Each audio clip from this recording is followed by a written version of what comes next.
So we'll first do a quick stuti, and then I will see all of you, and then we'll see where the wind takes us. Om Vakratunda Mahakaya Suryakoti Samaprabha Nirvignam Kuru Me Dev Sarvakarashu Sarvada. Narayani Namostute. First of all, I offer my obeisance to the divine in you, with whose grace we are all here right now, this moment. Narayani Namostute.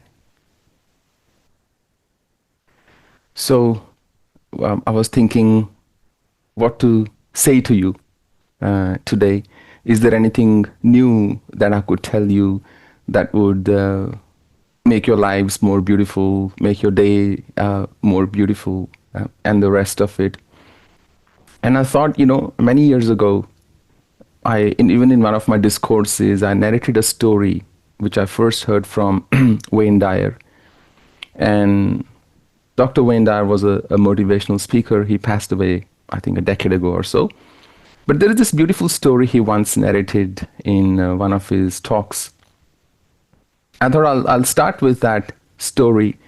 And first I thought I'll just narrate it in my own words.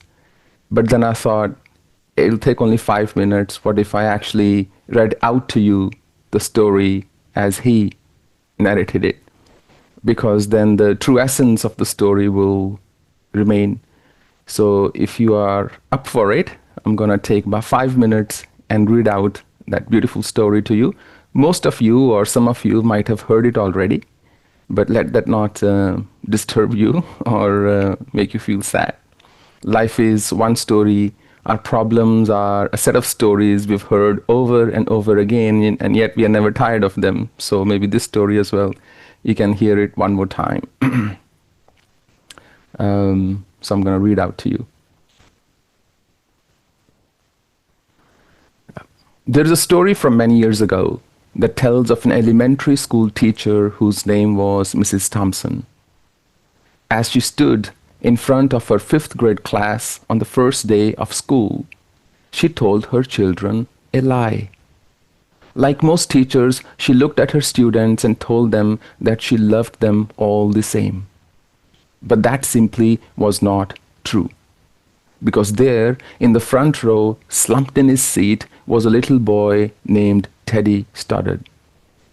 Mrs. Thompson had watched Teddy the year before and noticed that he didn't play well with the other children. His clothes were messy and he constantly needed a bath. Teddy could be unpleasant at times. It got to the point where Mrs. Thompson would take delight in marking his papers with a broad red pen and making bold X's, like crosses, and finally putting a big F on the top of his papers. At the school where Mrs. Thompson taught, she was required to review each child's past records. She put Teddy's off till last. When she finally reviewed his file, she was in for a surprise. Teddy's 1st grade teacher wrote, "Teddy is a bright child with a ready laugh. He does his work neatly and has good manners. He's a joy to be around." His 2nd grade teacher wrote, "Teddy is an excellent student and well liked by his classmates. But he's troubled because his mother has a terminal illness and life at home must be a struggle." His 3rd grade teacher wrote, "His mother's death has been hard on him. He tries to do his best, but his father doesn't show much interest. His home life will soon affect him if steps aren't taken." Teddy's 4th grade teacher wrote, "Teddy is withdrawn and doesn't show much interest in school. He doesn't have many friends and sometimes he even sleeps in class." By now, Mrs. Thompson realized the problem and she was ashamed of herself. She felt even worse when her students brought her Christmas presents wrapped in beautiful ribbons and bright paper except for Teddy's. His present was clumsily wrapped in heavy brown paper that he got from a grocery bag. Mrs. Thompson took pains to open it in the middle of other presents. Some of the children started to laugh when she found a rhinestone bracelet with some of the stones missing and a bottle that was 1/4 full of perfume. She stifled the children's laughter when she explained how pretty the bracelet was while putting it on and then dabbing some of the perfume on her wrist. Teddy stayed after school that day just long enough to say, "Mrs. Thompson, today you smell just like my mom used to." After the children left, she cried. On this very day, she quit teaching, reading, writing, arithmetic, and instead she began to teach children. Mrs. Thompson began to pay close attention to Teddy as she worked with him. As time went on, his mind seemed to come alive. The more she encouraged him, the faster he responded. By the end of the year, Teddy had become one of the smartest children in the class. Despite her lie, he had become one of her teacher's pets. A year later, she found a note under the door from Teddy telling her that she was the best teacher he had ever had his whole life. 6 years passed by, and to her surprise, another note came from Teddy. He wrote that he had finished high school third in his class and that she was still the best teacher that he had ever had in his whole life. 4 years later, another letter came saying that while things had been tough at times, he stayed in school and stuck with it, and that he had graduated from college with the highest of honors. He assured Mrs. Thompson that she was still the very best and favorite teacher he had ever had in his whole life. 4 more years passed by, and yet another letter came. This time he explained that after he got his bachelor's degree, he had decided to go a little further, again assuring her that she was still the best and favorite teacher he ever had. The letter was signed Theodore Stoddard, MD. The story doesn't end here. There was one final letter that spring. Teddy said that he had met this girl and that he was going to be married. He explained that his father had died a couple of years ago, and he was wondering if Mrs. Thompson might agree to sit in the place at his wedding that was usually reserved for the mother of the groom. Of course, Mrs. Thompson did. She wore that bracelet, the one with the several rhinestones missing. She also made sure she was wearing the perfume that Teddy remembered his mother wearing on their last Christmas together. After the wedding, they hugged each other as Dr. Teddy Stoddard whispered in Mrs. Thompson's ear, "Thank you so much for making me feel important and showing me that I could make a difference." Mrs. Thompson, with tears in her eyes, whispered back, "Teddy, you have it all wrong. You were the one who taught me that I could make a difference. I didn't know how to teach until I met you." So the reason I picked this story for today's little meeting on this beautiful divine day is it baffles me to date that why all of you still consider me your guru, or the beauty or the grace you see in me. I always feel it is nothing but your own reflection that's simply bouncing off me. As they say, beauty lies in the eyes of the beholder. I think it is absolutely true. I've seen it 100,000 times when I see you people, when I meet you, when I see you see me, and the amount of love and devotion you carry in your hearts, in your eyes when you meet me, in your gestures. It really inspires me in ways unimaginable to be there for you even more. So it is not that I am teaching you how to be a disciple. I think somewhere it's also you are teaching me how to be a guru, because we both are new to these roles, as you can imagine. So I just always feel very grateful. And on this day of Guru Purnima, I always think that more than celebrating the presence of Guru in your lives, I should be celebrating the presence of disciples in my own life. Because, although in this story the teacher told a lie that she loves all her students, all her pupils, in my case, it is not a lie. And in fact, that is the sole motivation for me to show up, for me to come to you like this and to see you like this, because you, your happiness, your well-being, it matters to me, and I would want nothing more in the world than everybody to be prosperous, healthy, and a devotee of Bhagwan, because without his grace, without contentment, everything is as tasteless as food without salt. So somewhere you can have you can have all the spice of life that it has to offer, but without bhakti, without that devotion in your heart, without the garnishing of or the gravy of truth, all of that remains tasteless. You can keep eating, and then you ask yourself, why don't I feel content? Why don't I feel fulfilled? I'm eating this thing that's been made for me, but I am not. I think that's because the core is missing. Salt is missing in that meal. So somewhere devotion is that salt, to be able to have that devotion in your heart. Raghupati Bhakta Jasu Sut Hoi, right? You've got to have that devotion. If you do, everything kind of becomes more bearable, if I may use that word.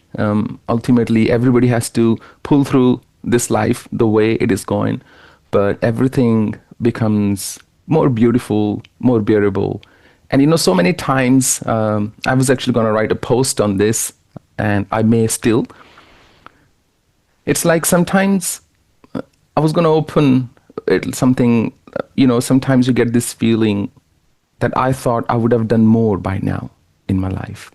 That I always thought I would be more accomplished by this time, or I never thought I wouldn't amount to much by this time, or life sometimes feels like I'm back to square one.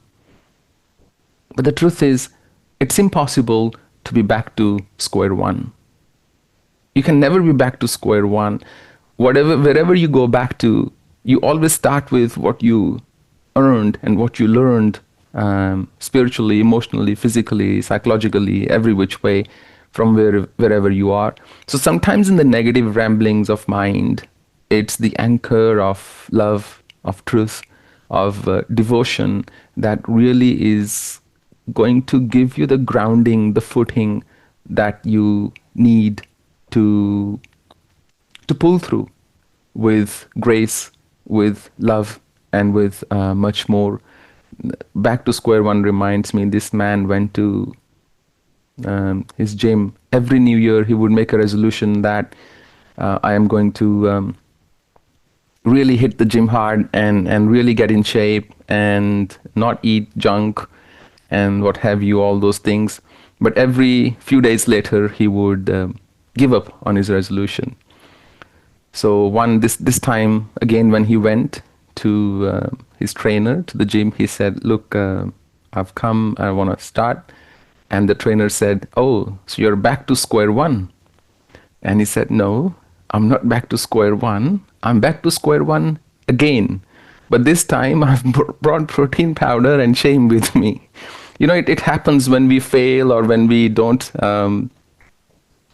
fulfill, when we don't see through our resolutions. Every time you don't fulfill your resolution, it kind of impacts you. It impacts your willpower, your consciousness, your conscience. It also impacts your state of mind, and then you feel a little weaker and you think, oh, I don't know if I can do it because I couldn't do it the last time. But just because you couldn't do it the last time is never a judgment on you. It's never a declaration that you cannot do it this time around. So if you keep taking baby steps, before you know, you'll be taking giant leaps. And that's really, I guess, how it all pans out in the grand scheme of things. So I just really wanted to take a moment to first thank you for this beautiful bond and for always being with me. There are millions of other options, but you've picked the best one, it seems. Just kidding. So there are millions of other options, but I think, it takes truth to see truth.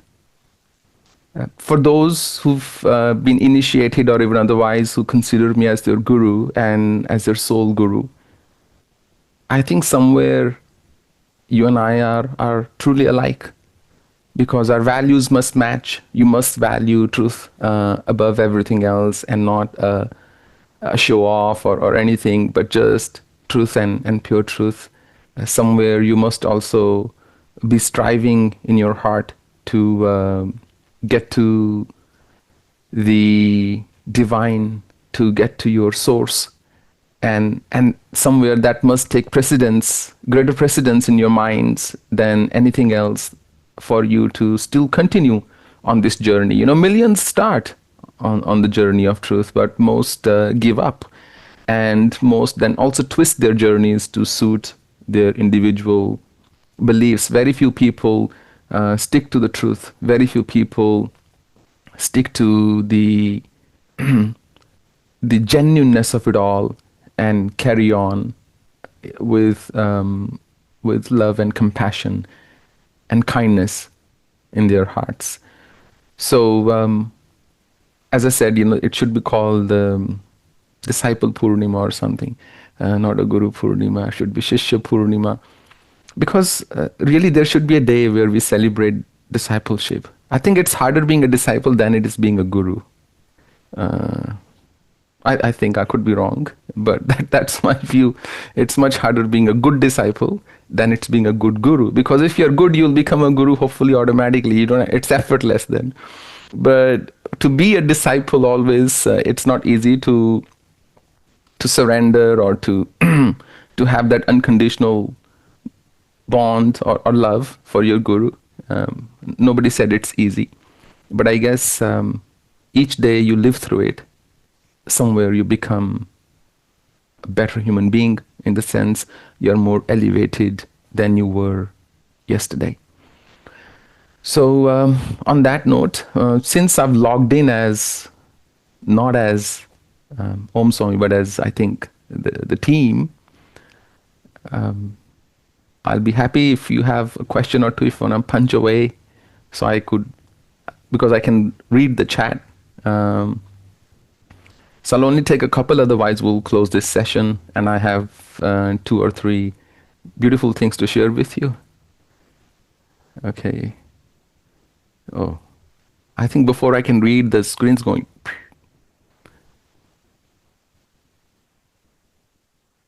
Okay, so there are no questions. Everybody's saying, all right. Yeah, so somebody's saying, when will initiation portal will open? Soon, I suppose. It's as soon as I can do justice again to going through all those things, then I'll do. But that reminds me, actually, last time when I was going through initiation applications, I got this one application that actually I teared up reading that. And if I can find it, let me see if I can find it, and I'll read it to you. So as you know, when it's initiation, I go through absolutely all the applications myself, one by one. So this application really touched my heart. No,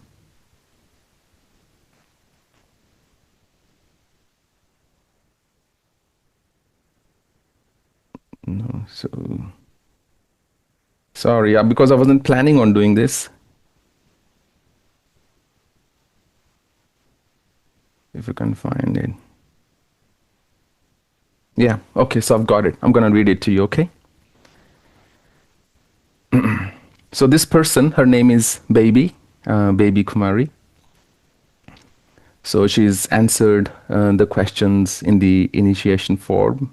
And one of the questions was, please tell me a bit about yourself. मैं BEd teacher हूँ और मैं ध्यान करती हूँ. मुझे भोजन बनाना पसंद है और पहाड़ों पर घूमने का शौक है और मुझे किताबें पढ़ने का शौक है. मेरी 2 बेटियां भी हैं. Why do you seek initiation from me? आपके अलावा अन्य किसी को उतना जान नहीं पाई.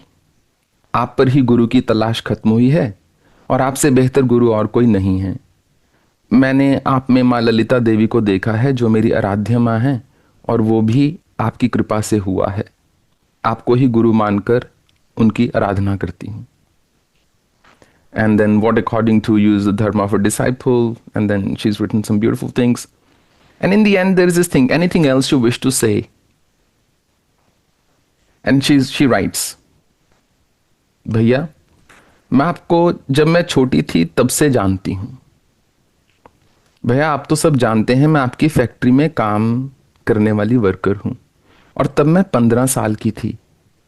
जब आपको पहली बार श्री यंत्र बनाते हुए देखा जो आप कलर किए चावलों से बनाते थे, तब आपकी कंपनी में मैं उस कंपनी में सफाई का काम करती थी. So that was the whole application.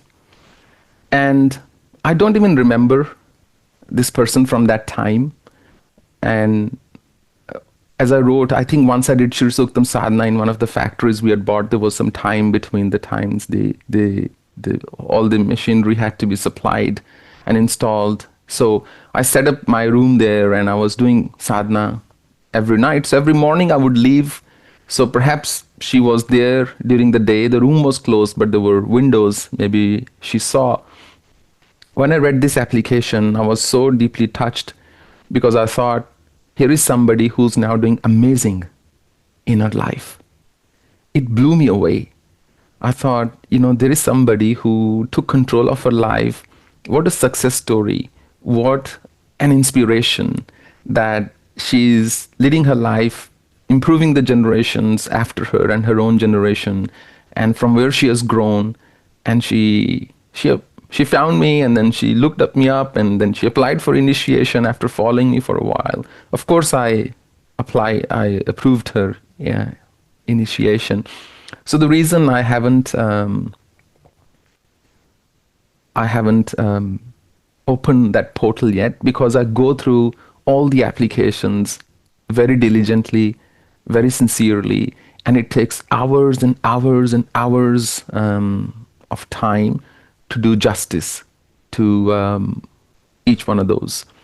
So the first opportunity I have, when I can spare some time, I will open it up. Speaking of which, the intention of the sabbatical was to hopefully do less work. But as you can imagine, it's turned out the exact opposite of that. I've never been busier, I think. Every time I'm busy, I think, I can never be busier.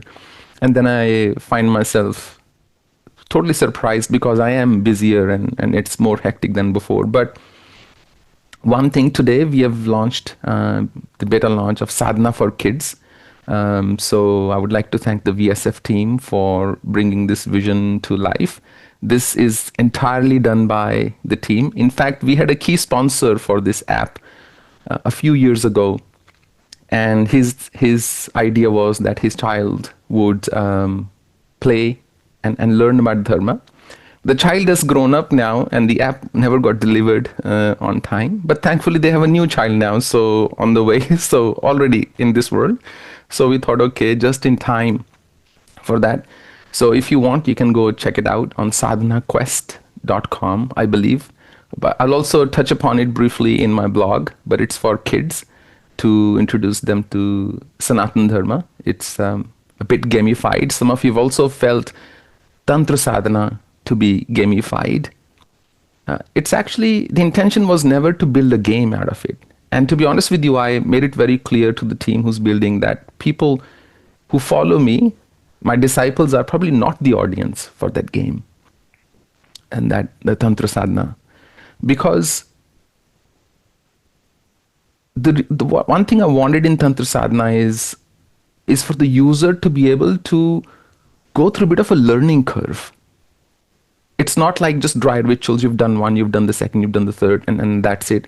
But there's a learning curve in self-discovery, in going around, finding what you need to, bit of challenges, exactly replicating how life is, and doing so in the digital world. That there is going to be some challenge there, and you will say, "Ye kya sardardi pakad li, and I can't go through this, and this looks like a video game," and so on. But if you're gonna give up so easily, then really, are you really aiming for that union with the divine? If you're going to give up so easily on something, a piece of screen, projecting certain image, and you're saying, I can't go through this, I can't learn this, then I'm sorry to say you can't learn anything then. It's so easy to just say, I can't do this, but you have to ask yourself, how can I do this to make anything more worthwhile? In simple terms. So with Sadhana Quest, it's designed for kids, and there is gameplay in it, but it's been entirely executed and envisioned by the team. If you love anything about that app, I absolutely cannot take any credit for it whatsoever. The team has pulled it off, and all credit to them for doing that. Plus, the second thing, since March, so this app actually took quite some time to build. I think it's been in the works for more than 4 years, but just 2 years of dedicated effort to bring it to life. And the other thing I thought I'll share with you is keep an eye this month. Keep an eye out this month. I will be launching something on YouTube. I'm very, very thrilled about it. It'll have a series of things over the next probably once a month is our goal to release on that, and hopefully over the next whole 1 year. I promise you would have not experienced anything like it. I don't mean to oversell anything, but it's once again my humble attempt at making Sanatana Dharma more accessible, and more shining, making sure the glory of Dharma shines through completely for everybody. So I'll be announcing very soon when it goes live. And I personally, I've seen obviously the first version. I've been working, I've been behind the scenes on that one, but we started on it in March. So this is July already in 3-4 months. So you'll have something to look forward to this month. And there is another thing as well that I'll be launching. This is called Walk the Dragon. As you know, I did that program 4 years ago, I think, pre-COVID or around that, just around COVID period, most likely. I don't remember exactly. So at that time, it was just a course. What I've noticed when I write anything on os.me, which is linked to the practical aspects of life, your material growth, job, and so on, very few readers are interested, as data shows, and you all want to hear only spiritual things from me. So I'm going to be segregating that. My spiritual writings will continue to live on os.me, and I'll continue to write as and when I can. But I am separating some of my business thoughts that I wish to really help. But that is almost exclusively for CXOs and senior business leaders.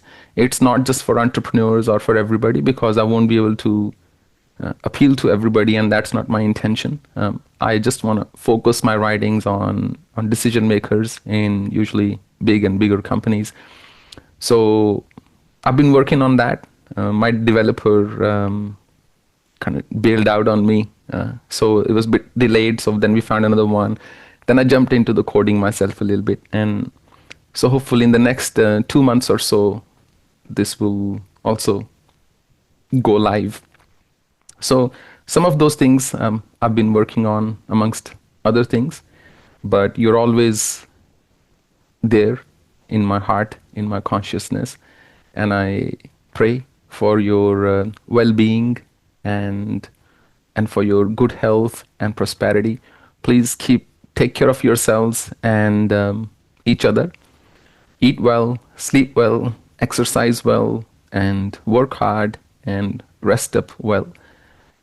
As I said, above all, don't forget to don't forget that devotion is bhakti, or that spirit of service or devotion is what will really give you that contentment, that peace. You know, binu santosh na काम न साही, काम अछत सुख सपने हूं नाही, राम भजन बिनु मिटहि की कामा, फलबहीन तरु कबहु की Jama. That if somebody is always completely enmeshed in desires, they cannot really hope to have a moment of peace. I'm not saying ambition is wrong. I'm not saying that ambition is wrong, but there's a difference between ambition and desire. There's a difference between something you aim to do and something you aim to have. And every desire is okay as long as you know that there's a price to be paid, that every desire comes with a cost attached with it. So somewhere that devotion is really going to make this life more beautiful for you. Thank you very much, everybody. May divine grace always be with you. Om Purnamada Purnamidam Purnat Purnamadachyate Purnasya Purnamadaya Purnameva Vashishyate. Hari Om Tat Sat. Hari Om Tat Sat. Hari Om Tat Sat. Thank you very much, everybody. Bye. I'll see you later. Mahadev Narayan. Bless you.